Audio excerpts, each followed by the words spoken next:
Good afternoon, everyone. Hi. Mark McEachran, Client Service Director at Razorfish. Just want to thank you for the opportunity for presenting to you today. We're really proud of the fact that we're sponsoring this today, and it's great to be associated with a great event. I've really got quite a lot out of it. For those of you who don't know, we've had a long relationship with O2, 7-year working partnership, and we're really proud of the value I think that we've delivered together. Before I introduce the fellow presenters today, I just want to talk briefly about the theme of our presentation. And the theme of our presentation is innovation. So it's a fundamental need and emphasis on innovation to drive efficiencies, to reduce the cost of doing business and marketing, and importantly, to increase conversion and drive incremental revenue opportunities. I think when businesses are challenged to innovate, they tend to use the same old thinking to new business ideas. And I think those companies that are good at innovating not only embrace it into their organizational structure and their leadership, but importantly, have identified that consumers, developers, and engineers can use existing data, infrastructure, and services to solve genuine business problems. And that's really what we're going to focus on for the first part of this presentation. We talked a lot about the proliferation of devices, applications, and platforms. We've talked a lot today about the user, the expectations of the user, fundamental shift. And I think organizations today really need to think about a rapid and continuous innovation cycle in order to stay ahead of the game. So what we're going to talk about is brands that allow their content, allow their data, allow their services to be exposed for the betterment of the consumer. We've been very brave.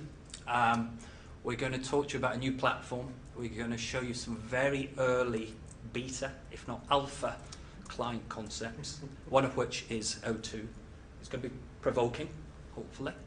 And the second part is going to be about new thinking, actually, coupled with technology advances to really drive efficiency in marketing.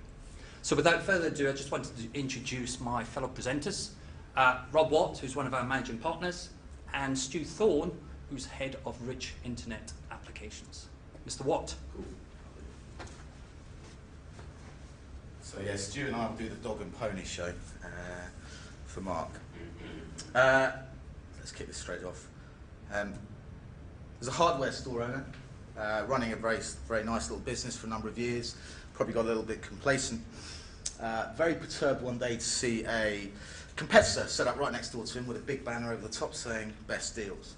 But he ruminated on that for a while, but then was even more horrified a little while later when another competitor opened up on the other side of him with another banner that said lowest prices. So he took stock of this, had a think about it, and came up with a brilliant idea. The next day, he came back to his store and put a big banner over the front of his store saying main entrance. So actually trying to find a joke about retail that had necessity and innovation in was quite difficult.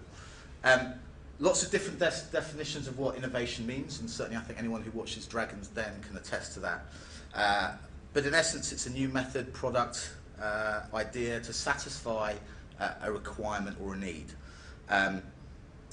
Whether that's the need for a phone that you can use on the go, or some device that allows you to use the phone with that and keeping your hands free, or even in fact if you need to take a photo at the same time.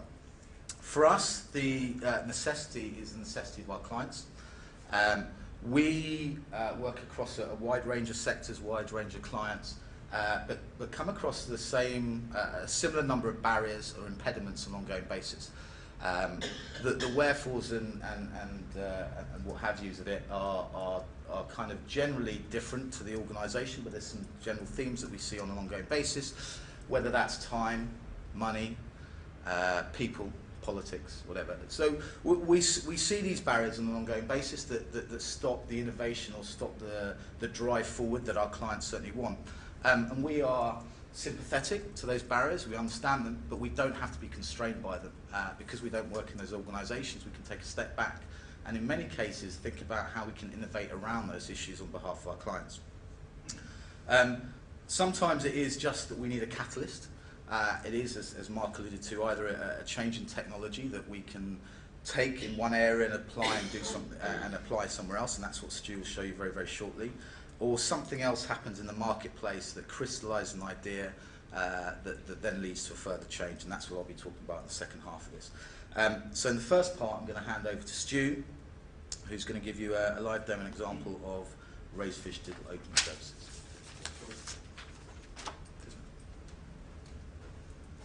Afternoon, everyone. Hello. I'm going to talk about the Razorfish Digital Open Service platform. I've got to say it slowly because it's brand new. It's literally only been around since Q3 this year, end of the summer. Really, it's a set of cloud-based services. I'll go into some more detail about that. The inception of it was born out of continually seeing some of our clients failing to achieve some of their own goals due to impediments, whether they're technical, political, budget, time, resource, whatever it is. So we realised that and identified those needs and sought to address those needs. So I guess the goal of it is to circumnavigate a lot of those barriers that our clients face.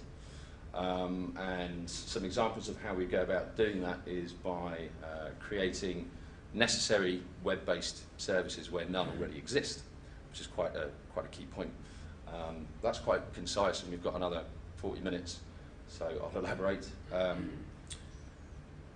It's not a box solution. It's not a product that you can just hand out. We're essentially developing tailored services for our clients. So if you can see the screen, some of the examples there are web services that perhaps can go and collect product data from websites, cleanse it, augment it, pack it back together, spit it out as services.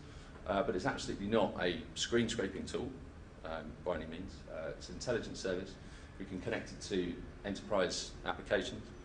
And some of the more interesting things which we're going to demonstrate today, which I have the wonderful honour of doing, is actually we're able to perform very complicated user journeys that will navigate through business logic and display logic and so on. So let's jump into two examples that we've got. So I'll stress again that there's two concepts that we're going to demonstrate. First one is for one of our clients in the travel sector, lastminute.com. Both of the concepts we're going to show have been developed literally in a matter of days and weeks by a very small team. So please bear with me as I try and demonstrate it. So if you're familiar with Last Minute brand, you've probably seen press ads that look something like this. Very high production quality, very slick imagery. Looking at the advert, I mean, we've got a young lady frolicking in a hotel room. I'm imagining there's a champagne bucket somewhere around here, maybe some hors d'oeuvres left to one side on the other side.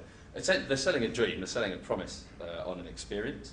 It's an interesting dream. Personally, I like the dream. I'd like some of that. So how do I go about getting that dream? Let's go to the lastminute.com site and see what we actually end up with. And I don't know, I guess it's what I guess what we find is that the experience on the website is markedly different from the promise of the advert for various reasons. The navigation is quite confusing sometimes. The hierarchy of the site is not terribly well structured. It's very crowded in areas, and it doesn't really deliver on the promise that we saw earlier. That's quite a subjective view, so I thought I'd try a little bit of audience participation, if I may. Could you please raise your hands if, say, in the last 6 months you've researched and booked a holiday online? It's pretty much everybody, great. Keep your hands up if you specifically researched and booked a hotel only. Okay, about 70% of people. And then lastly, keep your hands up if you actually enjoyed the experience. Doesn't need to be with lastminute.com. There's one at the back, there we go. Okay, well, that's... There we go. Well, who did you use, may I ask? It was Last Minute. Oh, well, there we go. Okay, that's interesting. That kind of result again is quite subjective. It's just a quick gauge, but actually that's what our client is seeing as well. Is it necessarily the experience, or is it something else? We talked to them about it, and actually they found that through analytics and through usability studies that there's a massive drop-off between customers entering, so start of a session, and actually getting them into the basket. That's a real challenge. However, there's not a lot they can do about it. They're bound by multiple legacy systems, program work that runs into 2013, even the sort of short-term strategic changes that you could put in place are getting pushed to the wayside because of a bigger goal. So we decided we would try and come up with a new experience for a new shopping experience for hotels. The landscape of how users try and shop online has changed dramatically over the last few years. People want this kind of stuff. So maps, street view, people want to know about the area, where they are, place information, so geographic details, maybe trusted content, editorial from other people, so you're not relying only on the retailer, and of course the all-important social channels so that people can engage and share and validate their decisions. So we decided to make an experience that would have that layer of information, but be based on data available from the lastminute.com site. Now they don't have data feed as such, so one of the things we innovated was the ability to collect on a regular basis their hotel products. We've come up with a new experience which I think we're going to show now. If I just pause it there, so this is a landing page for our hotel shopping website. If you're familiar with the lastminute.com site, you can see it's dramatically different. Very simple user form there to fill in destination, where are you going, how long are you staying for, when are you arriving. So if I hit play, we'll run through that as we can see it being filled in. So we're going to try New York for 7 nights in early January next year.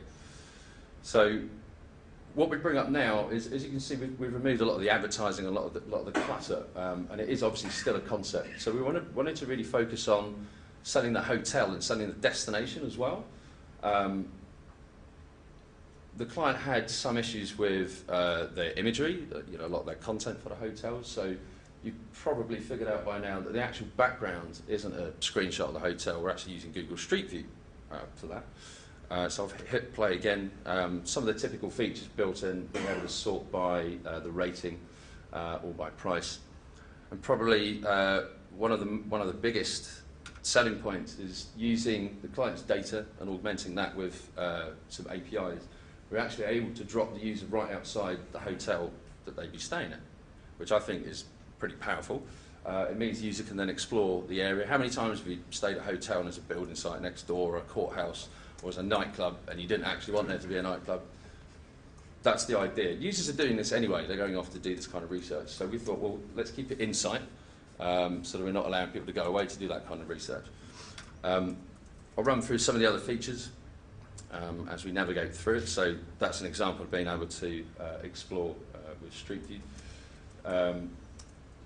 Being able to toggle to a more sort of traditional map view helps show the range. So all of the icons are hotels available in the Manhattan area. So the user can see colour coded by price, which ones are more pricey and so on. Knowing what's around is also useful. So let's say if you're a business traveller and you're pushed for time, the ability to find a restaurant, bar, an ATM and a taxi rank very close to the hotel that's also a particular distance from the airport, all in one place, is pretty powerful. So that's what this panel here provides. There's lots of options, and that will throw down pins around the hotel that you're currently viewing. So then you can see there's bound to be a Starbucks somewhere, but if you're looking for a particular restaurant, there we go. This is great for somewhere like New York. You can't go wrong, but if you're somewhere off the beaten track and you really don't know where you're going, this also becomes quite a good reference point. So it's quite sticky. People can come back to it and reuse it, perhaps after the sale as well. There's an example of augmented content. So this is some articles on New York based around obviously where you're going and the time you're going, the actual date. So you can find like the latest hotel review, or if there's a fantastic pop-up restaurant or something like that. So it's contextually relevant and also it's independent, which is great. Clearly doing all of that work, a lot of that research, not being able to do anything with it doesn't make a lot of sense. So we've also added the ability to bookmark specific hotels, and then, as you can see in this example, it will generate a link for you that you can then share real time with your travel companions. So you may be actually paying for the hotel, but you've probably got to validate it with someone that you're going with. So actually, this will return the same search results that you were looking for of hotels that you booked, that you're researching. And it means your travel partner, wife, husband, whoever it is, can see exactly what you're seeing, exactly at the same time, and you can talk about it, and then there's no confusion. Which again we think is quite a powerful tool. I believe that's it for that. So obviously the next stage is something that we're working on, which is the actual purchase. This is still under development. So at the moment we're working out how to complete a full transaction via the last minute site here. But what we agreed with the client is actually we'll compromise, and the book now button will actually drop you back into last minute site in the basket, pre-populated with your hotel, ready to go, which is kind of the KPI we established, which was let's get someone from the session into the basket. We think we've created a deeper, richer, more social and useful experience. Any comments 2 weeks. on that? 2 weeks. And it took approximately 2 to 3 weeks of my time. I didn't get a lot of sleep.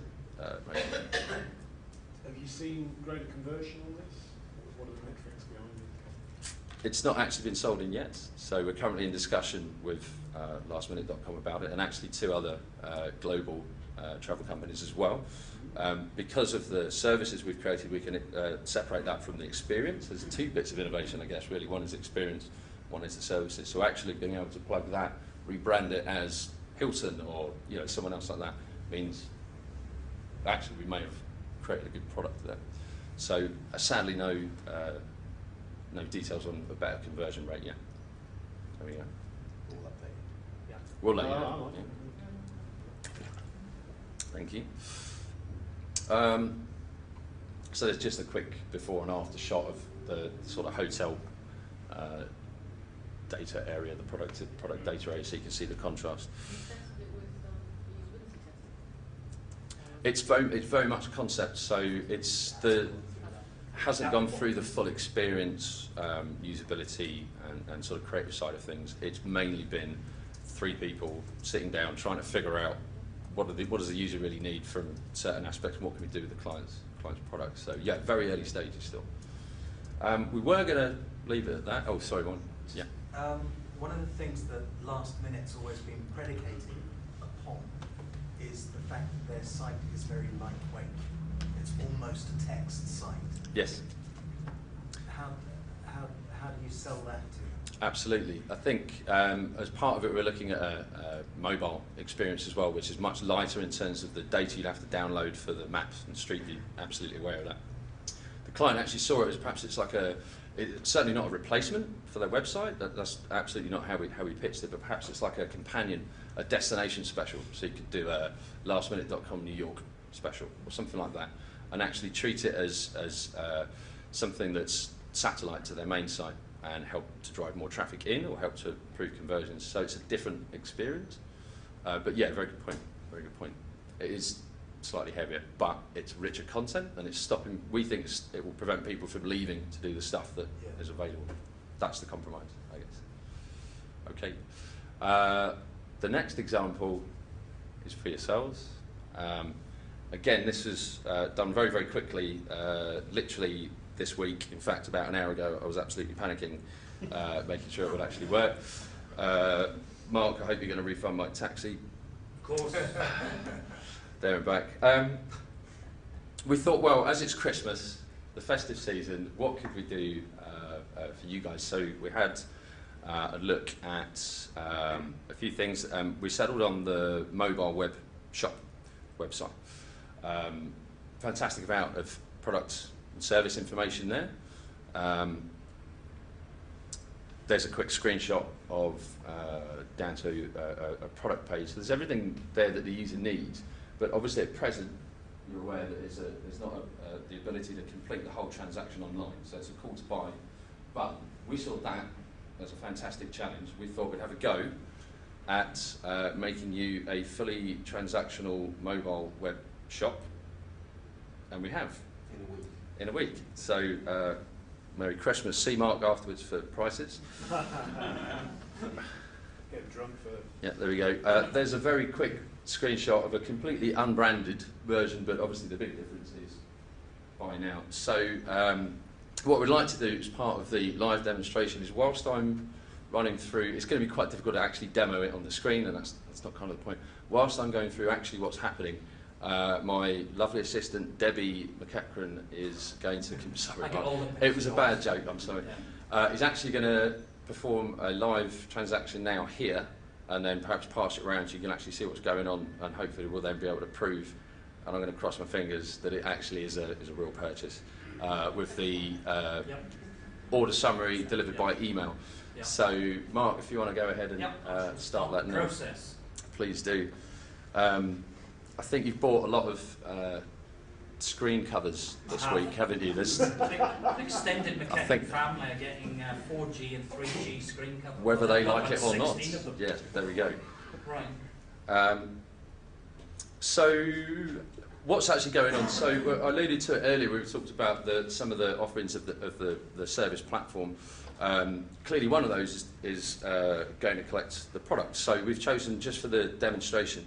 We're actually going to pick up just the accessories because that seemed slightly more straightforward. It's certainly a shorter user journey. So we have one stream of work which is a service that will go and collect products. It will run that regularly.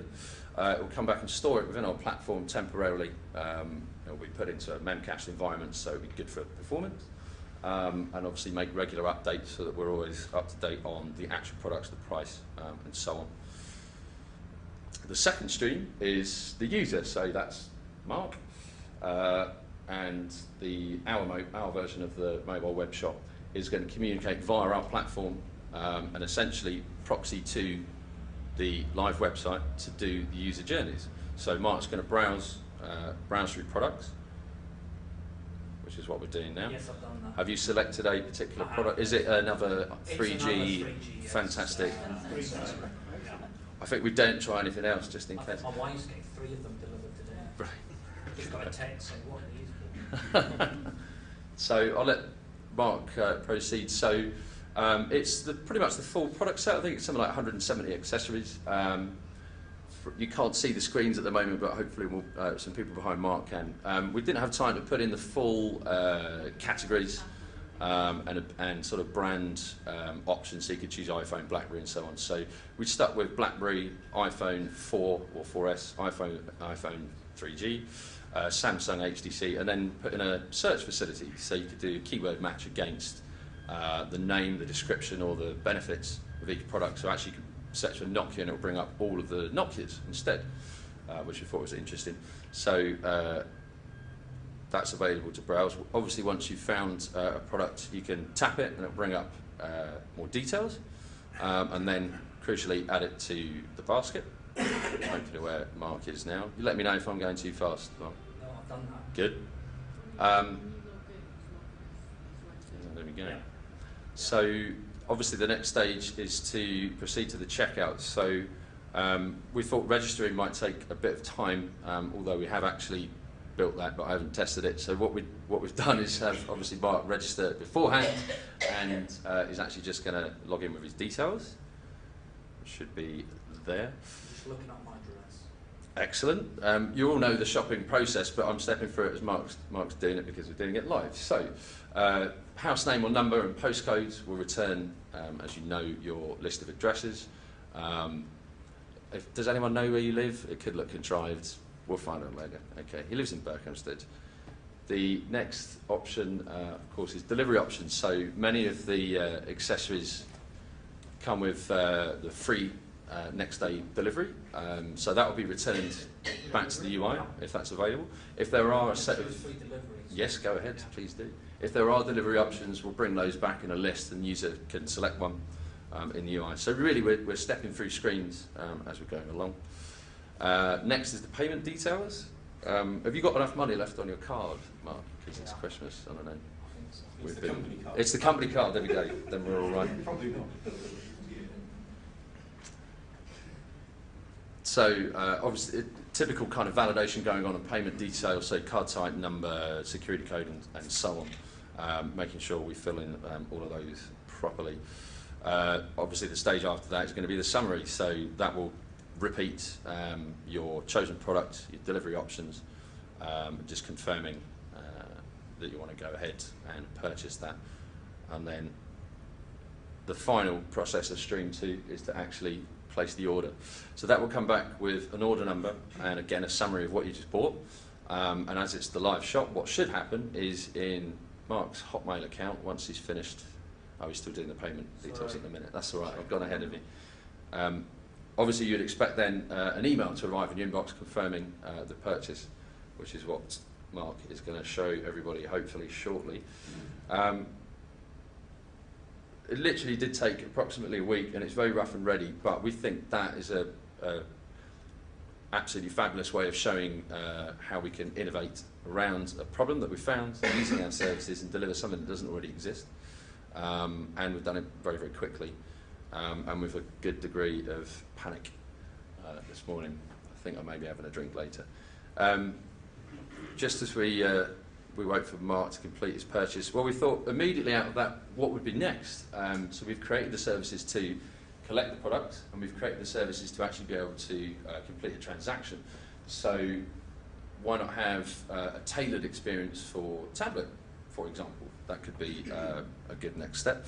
It also means, why wouldn't you also think about perhaps a Facebook or a social channel store itself? It also opens up perhaps more opportunities for affiliates, super affiliates, to create their own versions of the store based on the services. And obviously opportunities in retail and outdoor and those kind of things where perhaps mobile phone isn't available or users won't have access to it. So I guess it's we can see that there's some opportunities open up that would provide a real multi-channel voice for the shop and the ability to do that. Are we all good? Yeah. Oh, is that successful? Yeah.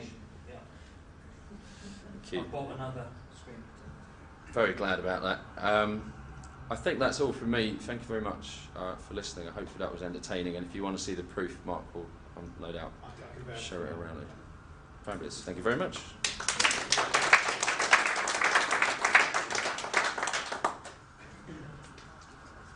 Thanks, Stu.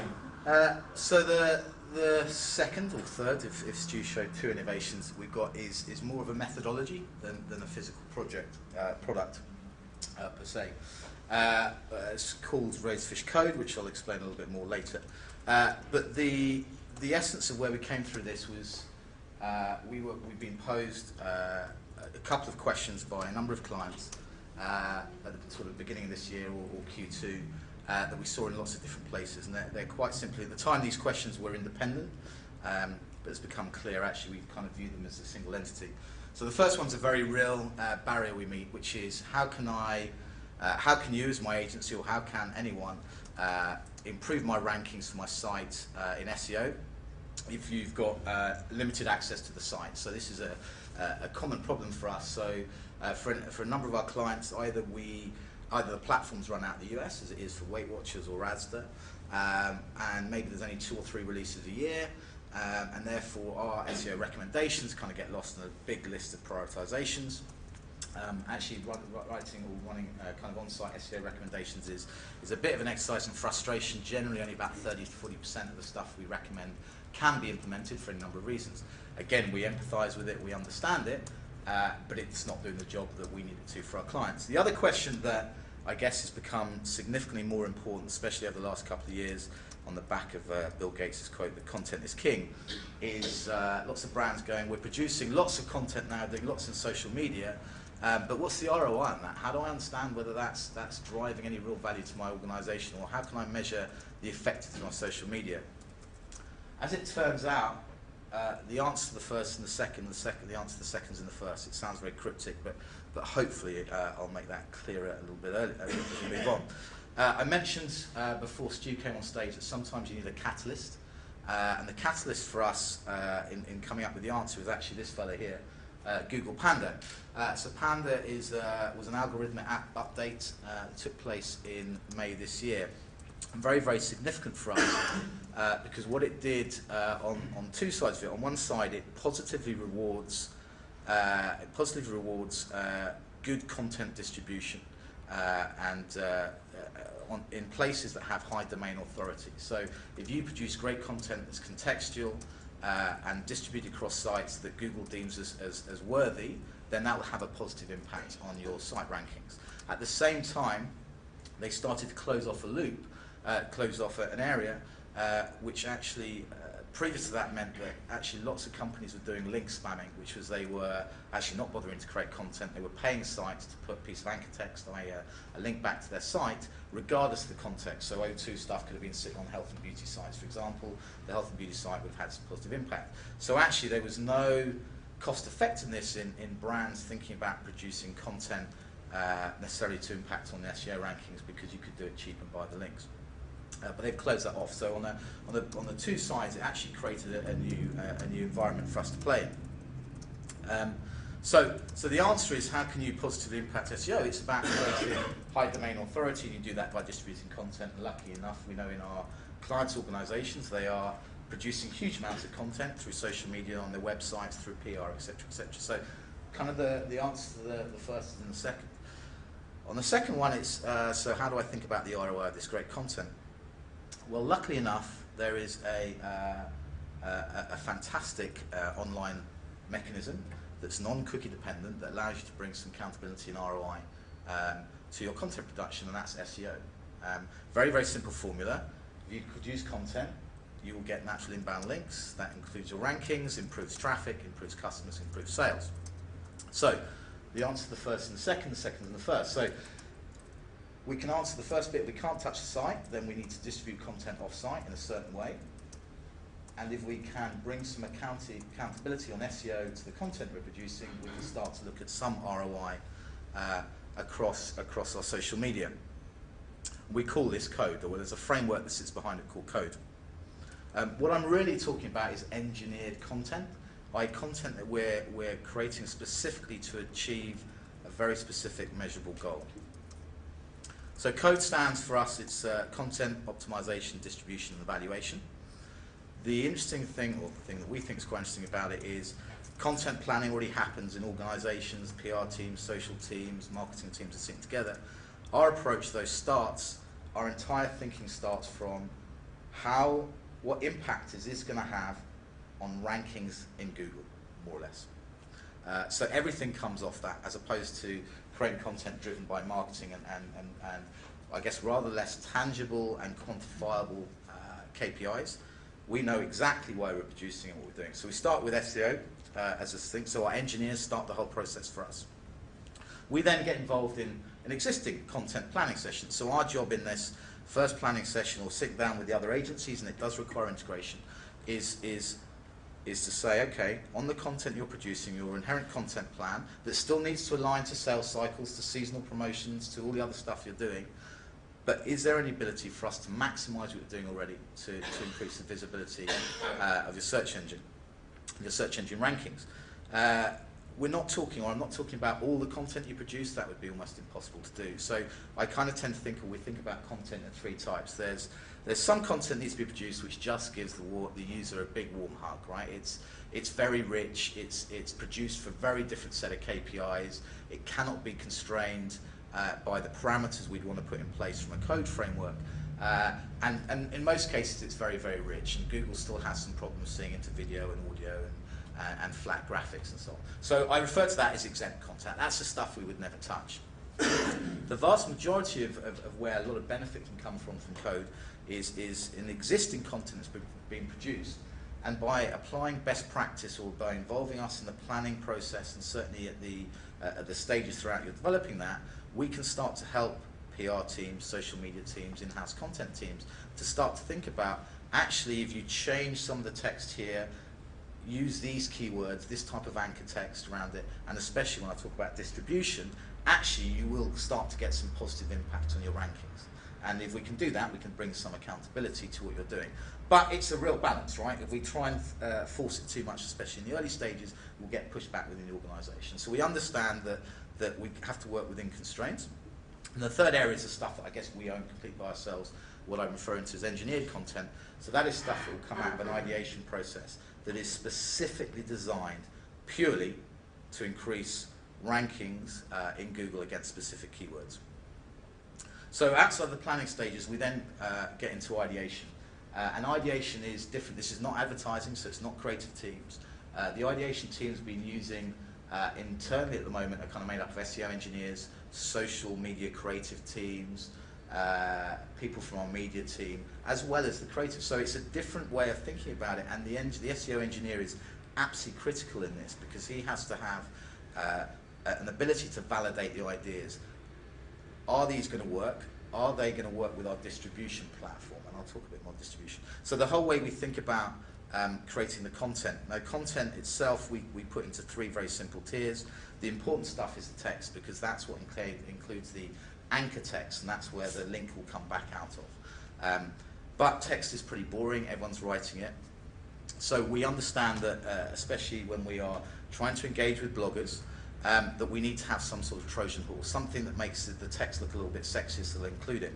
So we use graphics, lots of infographics, lots of very rich data presented in a compelling format, and what I'm referring to as engagers, i.e. things that the consumer will engage with. So whether that's apps, that's video, that's audio, games, etc., etc. And obviously there's different scales, and depending on what the mix would be, depends on how much value we think is in a keyword. For example, we'll be running a test pilot, pilot this in January for Weight Watchers, one of our clients. I've worked out on the simple models beforehand. They currently rank, I think, at number 8 or 9 in Google for the word diet, because they don't call themselves a diet, they're a weight loss program. But I've calculated we can get them up to position number 3, and using their average conversion rate, that's worth about 1.5 million quid a year in terms of sales. And that's just to us to get 5 positions in Google. So just for those that may not know, SEO clicks in Google account for about 70% of the total clicks against any search term, as opposed to 30% for paid search. The first position in SEO will take about 36% of the clicks, and it kind of downscales from then. The bottom of page 1 gets about 1%. If you're on page 2, page 3, you're not getting any of that traffic. So the higher up you can get the page, we can turn that into real revenue. We can track that all the way through, as long as we can figure analytics. So within the content piece, it's the planning and the ideation are very, very important. Production, to some extent, can happen anywhere. If you have existing copy teams or existing social media teams, we can train with them, tell them how to configure their press releases or everything else they're producing to be code-friendly to work on it, and QA obviously is an important bit. Distribution is very, very important. We talk about the paid, owned, earned space. The way we select our partners will be very important. What we are not advocating in part of this is paid links, so we are not talking about link spam. The reason I put maximise in paid media, and I'll give you a very tangible example, Weight Watchers will go and buy a number of content partnerships as part of their CPA marketing. They buy them and they look at them on a purely CPA basis, but they are paying a premium to have their content on their site. So as well as the CPA cap, there is a premium which makes it almost impossible for it to wash its own face, because you're paying 10, 15 grand a month just for the brand rub-off. So at the moment what tends to happen is they run them for 6 to 12 months, they never hit the CPA goal, we churn them off and then look for the next partners in the following year. We believe that as that content is set in those environments, if we can put that through the code filter and tailor that content, because somewhere like MSN, for example, where we have a partnership, has a very high domain authority according to Google, if we can tweak that content, make it keyword richer for keywords that we want to target, i.e. like the word diet, then it can have a real positive impact, which means actually we've got two ROI streams coming off that one piece of content. One's a straight CPA on clicks coming through and tracked via Atlas or DoubleClick, but also we can evaluate on the other side is what impact is MSN helping us have in getting our rankings up, which means we can put an ROI against that as well. We combine the two ROIs and suddenly the whole purchase of something like MSN becomes far more cost effective for us. Own spaces, this is really about integration with social teams and PR teams, a lot of the content they're producing already, and that sits in that's enhanced space, i.e. you're already doing it, let's see if we can get more value out of it. Not changing the inherent nature of it, you still want it to be user-friendly and for consumers to understand it. The big area for us, a bit like social media, or is social media, is in the earn space. We want this content we produce to be compelling. We have 3 audiences. It needs to be compelling for the bloggers or the site owners we want to reach out to in the first place. It has to be compelling for their audiences, and from our perspective, it has to be compelling for Google.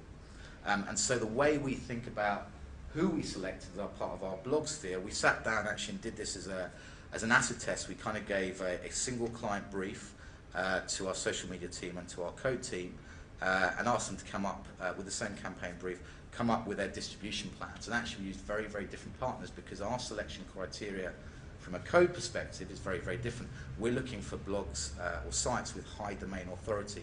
We're less interested in the number of the fans where they've got celebrity endorsements. If they don't have a positive impact or aren't seen as having a positive impact in Google, they're less interesting to us. However, of course, the content has to be shareable, and so we want the users to take it out and spread it amongst themselves. However, there's a very important piece within Panda we need to be very sensitive about, which is why thinking about code content is different from standard content, which is Panda also penalizes duplicate content. So if you are producing one press release and distributing out to 100 different places, Panda will see that, or Google will see that, and start to deprioritize the value of that piece of content. So it's not build once, published multiple times. We have to, the way we, and this is like the ideation process, the way we think about the ideas is we need to come up with base level stories and package them out and target and talk to directly. We are building our own network of bloggers, give them the essence of what we're trying to talk about. So going, here's your collateral, here's your text, here's the story we're doing about, here's some collateral that may be infographics, maybe something else sits around it. We'd like you to write about this, hopefully moving them towards getting the right anchor text and the right keywords in, but we can't control it because actually we don't want to be too contrived because they're going to write in their own essence. Their followers or the people who engage on those sites, we want them to take that and do with it as they will. It has to be very, very portable because there's too much similarity between two stories. Actually, the whole thing starts to implode on itself. So that's a real fundamental difference. The evaluation, as I said, is kind of relatively straightforward. It is very much this model. We have a whole bunch of SEO tools, and as long as your analytics is configured correctly, we can measure the impact of this all the way through. So let me, as Stu said, we are in very, very early stages of this. We've run a couple of trial projects with Asda, and the first one is for George back to school. I didn't really think until I got here this morning, if someone goes back and checks my computer and sees my last Google search, children in school uniform, I could probably get in some trouble. They came to us, we talked about code and had several meetings in late summer. And I said, all right, let's put it to test. Back to school is really important. We rank nowhere on this at all. We're getting spanked by Tesco and M&S and Sainsbury's and a lot of other players in the digital space around it. So we'll give you a task. How can we own back to school clothing this autumn? So this is the initial Google rankings from page 1 down. So very, very few rankings on page 1. Most of them are on page 2, page 3. Some of them they don't appear at all for. Limited or no budget. So this was working on what I refer to as the enhanced content. So we took their existing PR press releases or the intended content they wanted to distribute it. We rewrote it for ourselves and then distributed against our own partners. So rather than their standard social networks. So using what we had, rewrote it inch by inch. The results in 3 weeks. So this was, we got this very late in late July and August. So by the end of August, we'd had this sort of impact. I guess the bottom number is the important one for me, although they didn't put much budget behind it. It was a 40-to-1 ROI, and that they still kind of ranking. This was a short burst project, so we haven't continued with this. This was a proof of principle, but we can show the money returning very, very quickly. In 3 weeks, this is pretty impressive to be able to impact it. The reason we can also do this, there was a previous update in Google called Caffeine a couple of years ago, which increased the regularity of which Google's sending out the bots to update the index, which means that actually for the first time you can start to think about using SEO on a tactical basis. You just can't guarantee the timelines. But very, very quick proof of principle, which led them to give us the next brief, which is the one we're working on at the moment, which is trying to take it a step up a level. This Christmas, New Year period, they wanted to see, can we do the same thing around George party dresses and evening wear for women this Christmas? Very different tack on this. I guess school wear is a very functional buy. You're kind of in and out. This is a considered purchase. It's very important. You're in the Christmas party. You want to be the belle of the ball. So we took a very different approach on this. Again, we kind of created our own content, to some extent, all the base content. But we identified, I think, 15 to 20 influential fashion bloggers. And then we used the engager at this stage, which was actually send the product out. So we said you can each have a party dress up to 15 quid from the George range, and we'll send that to you. But we want you to talk about how you'd accessorize that dress for a party circuit.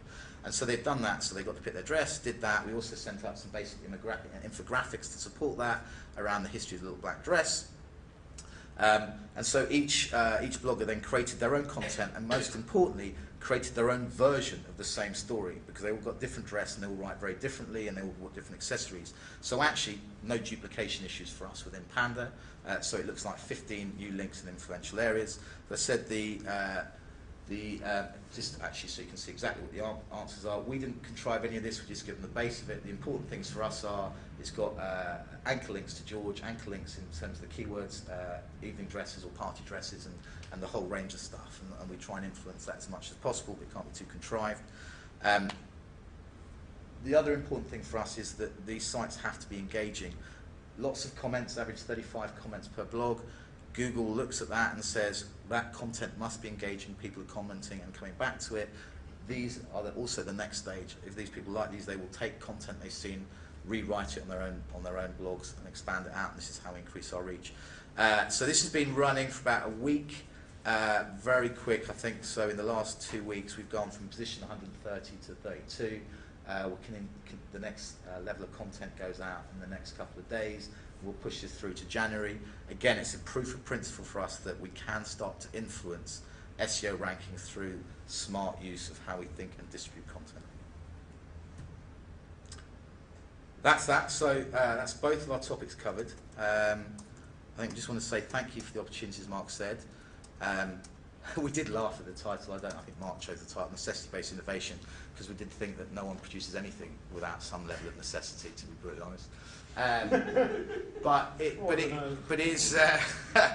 It's an interesting area for us, and this has been an interesting year for us to actually take a step back, and rather than get caught up into our clients' issues and problems, being able to take a step back and think about it very differently, and thinking about ways we can circumnavigate, and actually being very lucky in certain number of clients who've kind of embraced that and want to work with us, especially as we're not impacting on their day-to-day areas.